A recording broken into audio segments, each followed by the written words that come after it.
and Rainer Römer from Ensemble Modern. Since 1985, you joined this ensemble, which is for sure considered one of the best ensembles for contemporary music in the world today. And what you don't know is that we both grew up in the same city in Würzburg. Oh, good to know. Well, Steve, Reich, I have one question from my side. I know that you, before you moved to the famous Juilliard School for Music in New York, you have been studying philosophy. And music. And music. And there are several legends that you have been very much influenced by trains when you were a kid, and you get the rhythm from there, whatever. A lot of stories about that. But what I actually wanted to ask you is, how and when did you discover that what you should do in your life is being a composer? Actually, that's pretty easy. I was 14 years old, and I had never heard a note of music before 1750, and I had never heard any music after Wagner.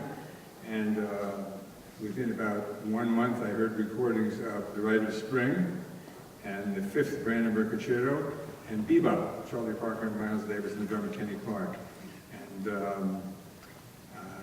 I said, you know, this is the most important thing in the world. I stopped studying keyboard. I had a friend who was a better keyboard player.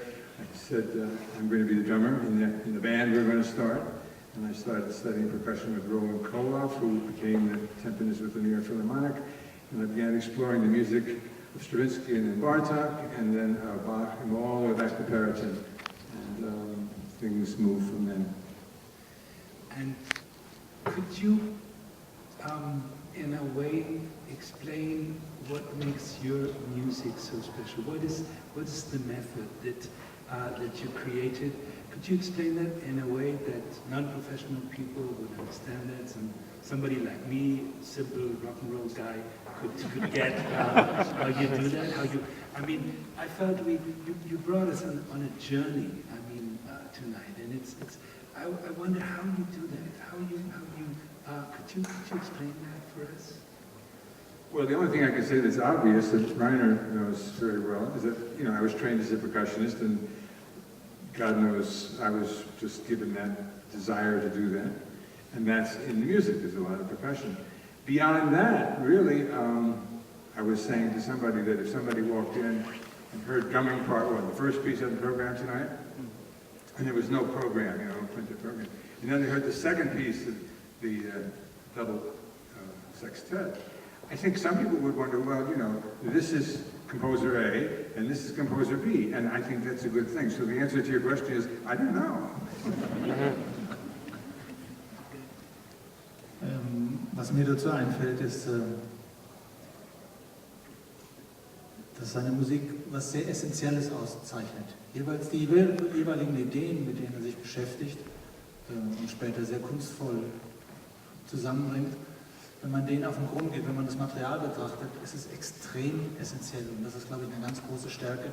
Es geht gar nicht mal so sehr um Ideen oder einen schönen Einfall oder so, sondern es sind Phänomene. Wenn man Drumming sich anguckt, das ist ein Phänomen. Wenn man sich Music for 18 anguckt, das ist auch ein Phänomen. Man hat einen Puls und es widmen sich Harmonien darum.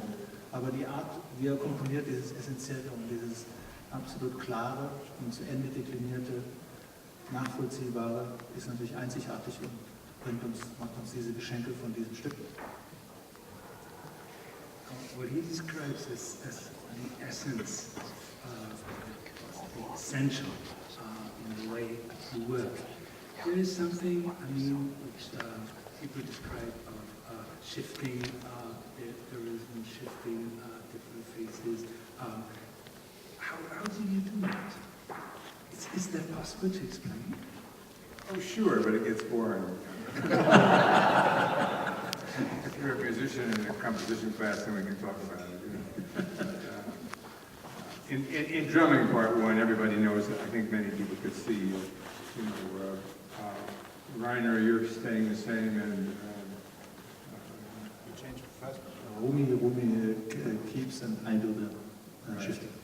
so first time Reiner's playing this pattern, which is just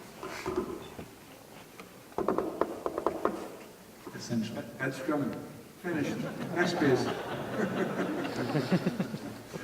And he plays it over and over on this particular set of instruments. These bongos tuned this particular way. And Rumi, the other percussionist, begins with him in unison and then gradually gets just a little bit faster. Hard to do until she's 1/8 note ahead of him. And then you hear that like it's really like a canon, like Frere Jacques, but instead of a melody, you have a pattern, and instead of a particular place, no.